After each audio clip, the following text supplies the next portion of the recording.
So thank you to NAW. We're really excited to be here today. And I think this morning's presentations were just so interesting, talking about the digital future of distribution. And I think one of the key takeaways that I heard kind of running in the background there was what kind of sales force will really add value beyond what's in the box. And how do we get to that kind of a sales force? That was one of the questions that we have been thinking about and wanted to talk about today. Yeah, what is the clear path forward to sales effectiveness? But before we do that, two quick things. On the slide, on the right-hand side, you'll see a download this deck. You can get this in the app if you're an app user. We also created a link for you, bit.ly, bit.ly link, /SPARXiQ, that's a spelling test, -NAW 2020. So you can download this deck directly and get it either of those two ways. Point number two, David, SPA, or Strategic Pricing Associates, has been the sponsor of this NAW conference for what now, 3 years running? That's right. What's with all the new letters? We were just trying to make it harder for people to find us. No, we actually have understood now that pricing was just the beginning of a much larger challenge for distributors, which is how do we integrate into sales processes, develop world-class sales teams, and that brought us into a much broader domain. So SPARXiQ represents the expansion of what we offer to distributors. All right, so that's where the extra letters came from, folks.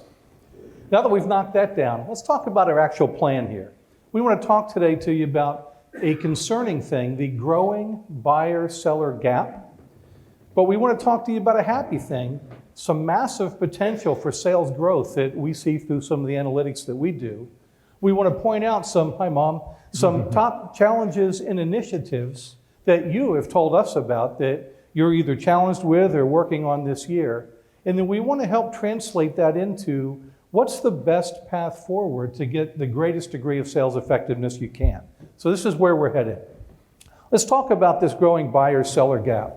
Doug Wyatt, you're here somewhere, right?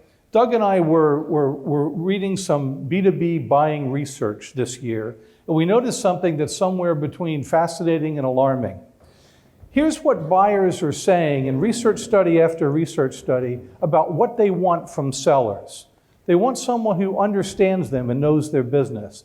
No surprise here, right? Being understood is one of the deepest human needs, and it makes sense in business. They want someone who demonstrates excellent communication skills. They want someone who will focus on the post-sale. Someone in what they said was someone who had the integrity to follow through to make sure their organization delivered on all the promises they made while they were selling. And the buyers want someone who can provide insights and perspective, translating data into business insights that they can do something with. Now watch this. Understand my business and know me.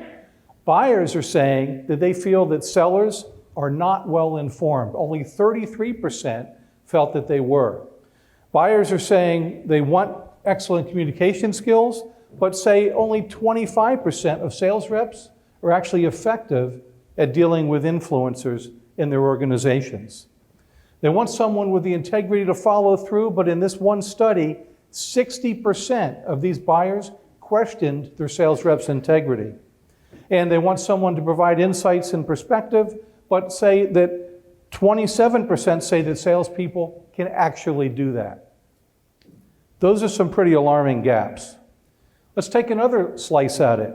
Take a look at the average sales process. This is for getting a new customer, the hunters, right? Because we keep hearing that distributors want someone who could hunt and find new customers as well as grow internal business. 70% of the buyers say they wait till they have fully defined needs before they reach out to a sales organization. 44% are saying they wait until they've identified the solutions through their own research, and then worse, 20% are only reaching out to the salesperson to lock down the details. Also, not a good sign. Now, we can't draw a correlation to this, but interesting that as this research compiles and buyers are giving us this feedback about what they think about sellers, over the past 7 years of research by CSO Insights, quota attainment has been trending down steadily. This is a growth economy. In a growth economy, right? Not a good sign. So our bottom line on this, and you're going to see some dot connections to some data we share later, it's time to change how we sell and shift to a buyer-centric selling system. Now, David, you've got some research that we've done that points to some good news, though. Yeah, I think one of the things that we all heard this morning was the importance of the sales team in adding value that helps to defend the businesses that we're in. The good news is not only does it provide defensive value, it also provides a lot of growth potential within these companies. And so our company, being an analytics founded company, has some really interesting data that we've uncovered looking at top sellers compared to bottom sellers within sales teams. And the gaps between within a sales force and their performance are really exciting. What we see is when we control for product mix and customer mix, the top quintile of sales reps within an organization deliver over 10 margin points of additional value back to their shareholders compared to the bottom quintile. A huge gap, as you know, in a 4% industry.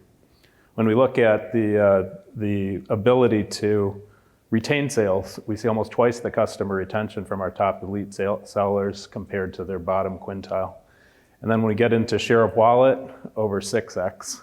These are different attributes and they have different leaders in each quintile, but it's striking that there's over 3 times the lifetime customer value that's coming from elite sales reps compared to their bottom tier counterparts. And so that variability in performance is a huge opportunity for companies who can understand what are the traits that drive elite sales performance.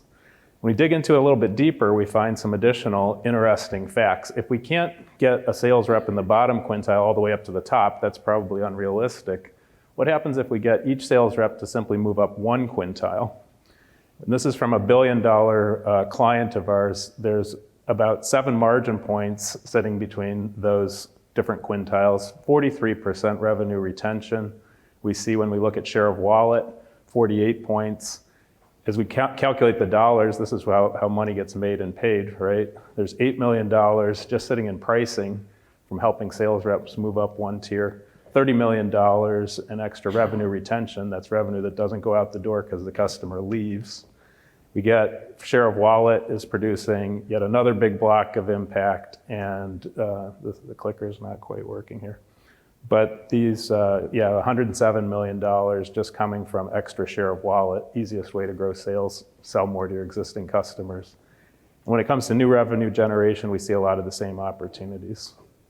So these are huge opportunities that really answers the question, if you can help sales reps, give them the tools, the training, the technology to improve, not only will they help you defend your business, they'll also help you grow your business. And I think that's probably the greatest insight. So this is obviously an enormous impact that they can play. The question is, how do we create elite sales forces? So as we looked at the NAW survey results from the fall, NAW is asking the CEOs, what's going on out there? What are you trying to accomplish as leaders? And what we saw there was fundamentally almost all of the top challenges that CEOs were pointing to in their businesses had something to do with sales. Whether it was identifying the right talent, how do we get the right people in as we have retirements and demographic shifts? How do we help the sales team to optimize pricing and sell more effectively to their customers and capture that long tail of spend at higher margins? Or even just how do we drive organic growth so we don't have to go buy companies every time we want to grow revenue? Shows up that sales is there. And when you think about the initiatives that people are trying to cut across to grow their businesses, once again, we see sales as being one of the key drivers here. It's development and transformation of that sales force to the modern realities of how buyers buy. Modernizing our go-to-market positions. Do we get the pricing that we need in place? Can we expand our share of market? All of these things ultimately get carried into the marketplace by that sales team. So almost everything that people are trying to work on, you're going to have to dig into that sales force and really start driving greater performance. This is pretty good news, because after the morning's presentation, I was joking with Ian and asked him, by 2:30 when we speak, do you think we're still going to need sales forces, right? Apparently, there's a lot of opportunity there. Yeah, I think that we're still going to need sales forces, but we're going to need great sales forces if we're going to. They're going to need to be different, right? Which is why we talk about the modern sales force.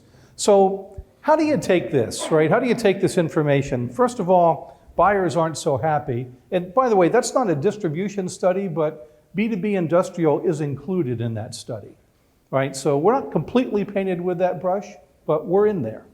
And then we look at this potential, this massive opportunity for improvement, regardless of economy, if we could just move people up this 1 quintile.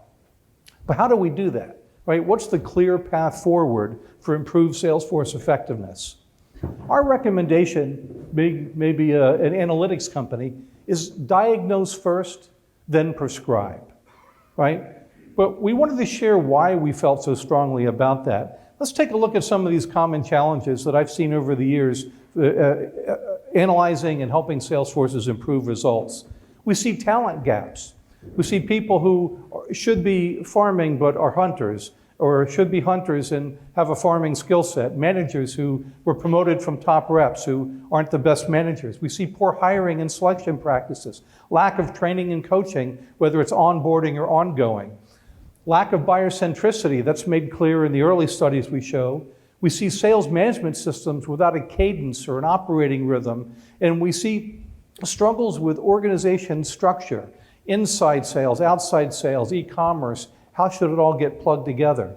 Sales process, or the stages that a sale goes through, and the sales methodology, how reps sell. We see problems in both of these very often in organizations without a CRM. How about all the consolidation in the space and the merger and bringing together of two different sales cultures and how to work through that? And then there's this demographic cliff where so many of our top sellers are 5 years or less away from retirement and will be losing that incredible knowledge base and information and skill. There are a ton of potential challenges. So how will we know which ones to dig into first? Hold that in your mind, we'll come back. Have you ever thought about this? David's heard this a few times from CEOs, right? Why do we get what we get from sales? Is it luck? Is it magic? Are you always just going to get what you get? What's behind the curtain there? Right? And we see the solution being something that is a relatively new term probably in distribution, sales enablement. We're seeing this, there are now 10,000 people on LinkedIn with the title of sales enablement, and the concept is very simple. It's preparing, training, coaching, enabling, supporting your sales force to go to market in the most effective way possible to serve your buyers, meet their needs, and help them achieve their goals. Can we say a quick show of hands? How many of you have somebody in your organization who has sales enablement in their title? Okay, so we've got a lot of room for improvement. We've got, and I know we have a sales excellence because James was here, right? So this is, if you want to talk about innovate to dominate, here's a place where it can start. And what you see, this mass of boxes on the right, are what we call the sales enablement building blocks, or what top organizations are sewing together in the system to produce the best results. We're not going to do a deep dive here, but I want to at least run through this and make it a little bit less intimidating. The top boxes are all about your talent. How do you hire, train, and coach your salespeople to get the results that you want? Then it moves down to this buyer-centric piece. Are you preparing them with the buyer acumen about, do they know how their customers make money? Someone mentioned this in a pre-conference event we were having yesterday as something that's so critical. Do you provide the content that will help your buyers make decisions and that your sales force can give them? And are you supporting your sales force with the content that they need? How about process and methodology? Do you have a defined process? Does it mirror the way your buyers want to buy? And how are you selling to them? Then do you have the sales analytics and metrics to know how that's going and where you might need to improve? In the last row, sales technology and tools. Are you planning through what you want to accomplish and supporting that with technology rather than grabbing the latest hot piece of tech and putting it in and then trying to figure things out? That's what we call vendor enablement. Vendor enablement, right, instead of sales enablement. And are you compensating your sales force in a way that's motivating to them? And the last box here, one that's skipped in so many organizations, how are you preparing your sales managers to do their job and support the reps in supporting their customers? Now take those boxes and you can tie this all together with systems thinking, which we'll talk about in a moment, in great internal communication, not just to the sales teams, but the way that your departments collaborate cross-functionally to support your sales teams and your customers. And if you've got the budget and resources, then you can also consider sales support services like RFP support or a deal desk or helping with presentations or build things, right? So this is what we call the sales enablement building blocks. We think this is a solution, and we can prove it with some stats. The first thing, though, you have to think about, if this is the what, How is this being implemented out in the market today? How are people innovating with this? And the maturity models are different levels of sales enablement. First, there's none, and we see this in a lot of places. Basically, the mindset is leave them alone and let them sell. Doesn't drive much results. Mike, sometimes when we talk to distributors, we hear our approach to talent selection and development is our managers hire people like themselves. We throw car keys and keyboards at them and say, go get them, Tiger. That's the random or none level of sales effectiveness. Go get them, Tiger. Go get them, Tiger. So then there's random, right? This is highly reactive. It's random acts of sales enablement, firefighting perhaps. It's unlikely to impact sales results other than maybe the occasional luck. Informal is next. There's some structure here moving toward something that's a little bit more strategic or systemic or scalable. It may be partly data-driven, but it's, again, unlikely to impact sales performance. The magic starts to happen here. At the formal level, with these building blocks in place, maybe not all of them at once, but a plan supported by systems thinking, it becomes strategic, it's data-driven, and we'll show you in a moment the kind of impact this can have on organizations. There's another level that we won't talk much about today, adaptive, where it gets even more like consulting. But if you can get to this formal level, again, this is where the magic happens. Our belief is that any company here that wants to build that defensive moat around their business can't be down at those lower levels of sales effectiveness. Fundamentally, the market will divide, and the folks who want to be successful, want to grow their businesses, have to embrace this discipline of sales effectiveness.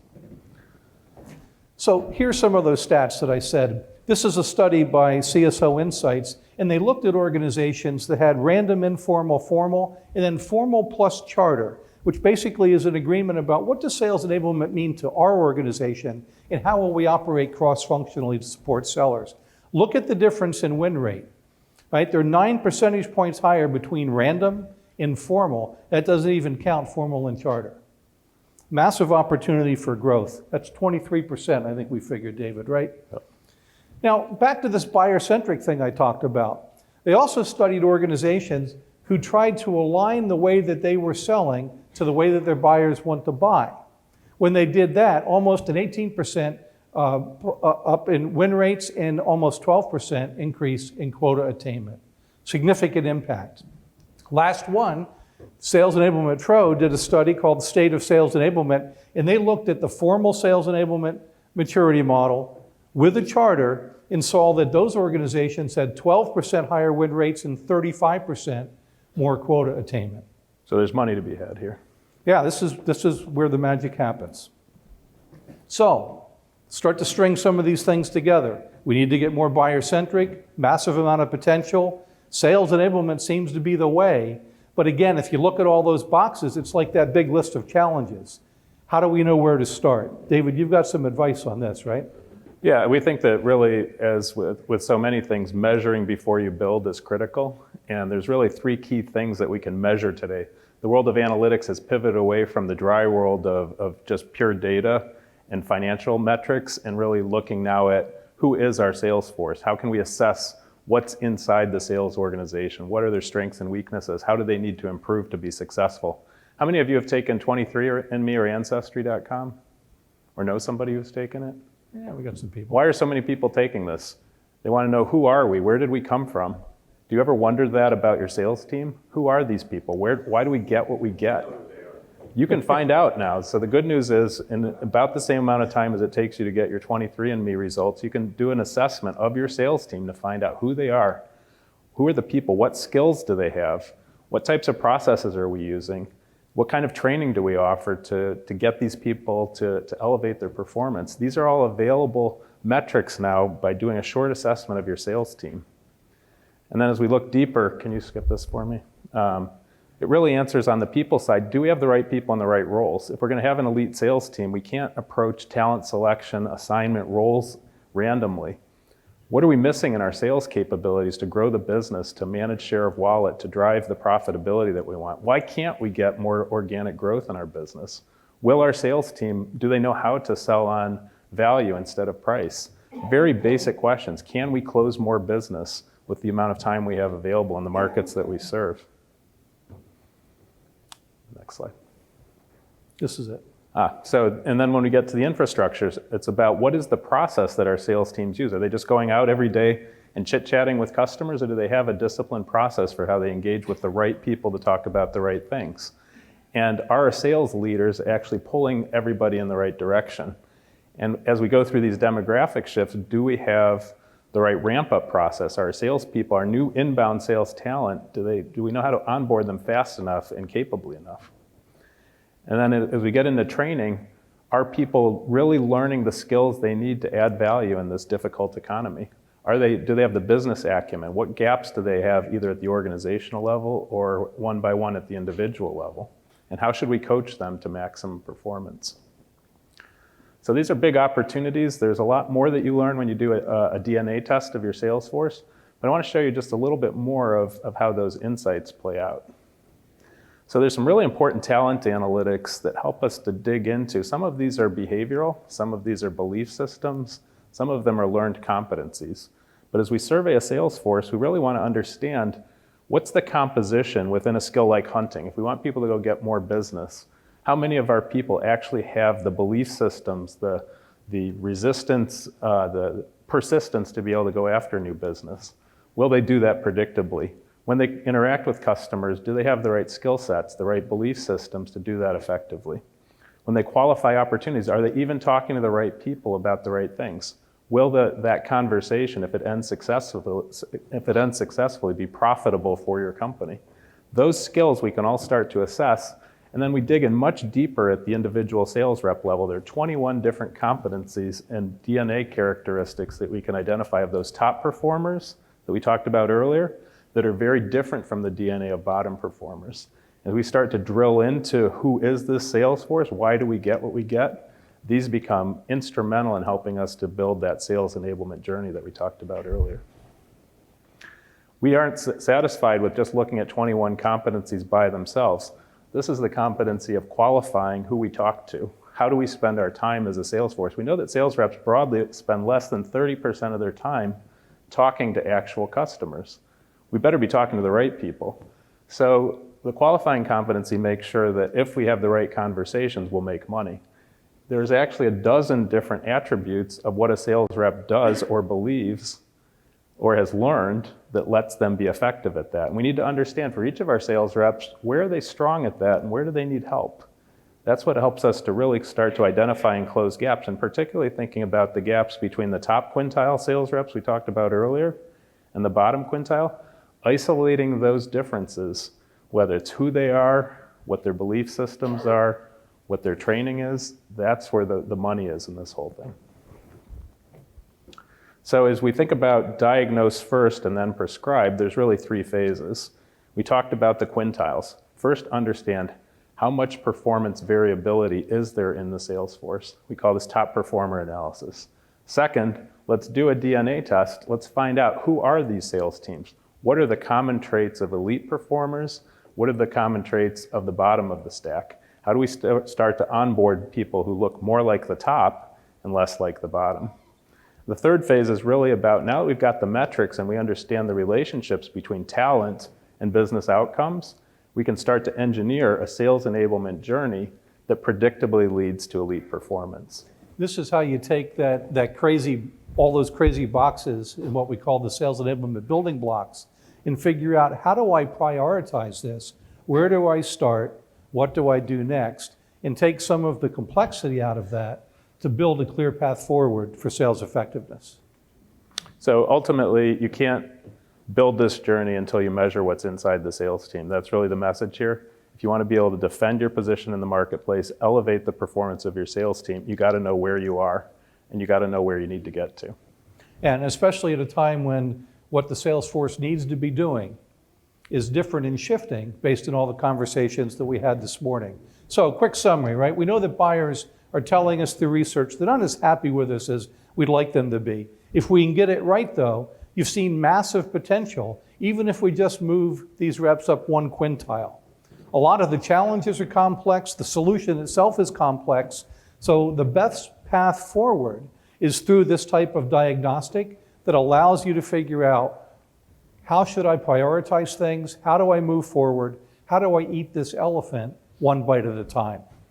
Yeah, so it's one of those things where it's 45 minutes to be able to assess this, and the insights that you'll gain in terms of how your sales team performs, why you get what you get, could make all the difference in the world. How many of you out there today are using CRM for your sales force? How many of you are not using CRM for your sales force? Okay. There's a whole bunch of important technology decisions you will make over the course of the next 10 years in the 2020s, and they will be very expensive decisions. We think it's critical for you to understand what your sales force really needs to be effective before you start dumping money into more tools, more technology, really understanding who is our sales force, what do they need to be successful. Start with the sales force serving the buyer, and that'll be your North Star. So we're very happy that we're able to present here. We want to thank NAW. If you want to learn more about this, we have a booth outside. We're also planning a series of sales enablement workshops that will help companies that want to think about this journey to really start digging into the tough questions that will produce an elite sales force. One other thing, for any of you who are interested, we have a free sales enablement DNA test. If you'd like to have that for your organization, feel free to stop by our booth and we'll help you to take that first step of understanding who is our sales force and where did they come from. Thank you.